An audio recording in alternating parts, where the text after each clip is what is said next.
ডালের বড়া, সজনে ডাঁটা, আলু দিয়ে মাখা মাখা নিরামিষ তরকারি। একটা ডালের বড়া মনে হচ্ছে রসগোল্লা। এত ভালো লাগে এটা গরম ভাতের সাথে খেতে। প্রথমে আমরা ডালটা ভিজিয়ে রাখলাম। আমি খেসারির ডাল নিয়েছি, আপনারা যে কোনো ডাল নিতে পারেন। ভিজে গেলে পেঁয়াজ, কাঁচামরিচ, আদা, রসুন দিয়ে সুন্দর একটা পেস্ট তৈরি করে নিলাম।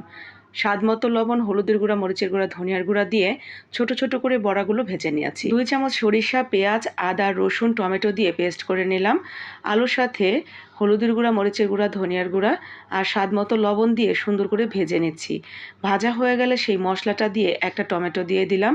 মশলার সাথে স্বাদমতো লবণ, হলুদের গুঁড়া, মরিচের গুঁড়া, ধনিয়ার গুঁড়া ভালো করে কষিয়ে নিয়ে কয়েকটা কাঁচামরিচ দিয়ে সজনে ডাঁটা, আলু দিয়ে কষিয়ে ঝোলের পানি দিয়ে ঝোল বলক উঠে আসলেই সেই ডালের বড়াগুলো দিয়ে মাখা মাখা ঝোল করে নামিয়ে নিলে রেডি হয়ে গেল অসম্ভব মজার একটা নিরামিষ তরকারি। গরম ভাতের সাথে খেতে দারুণ লাগে। যে কোনো তরকারি হার মানবে।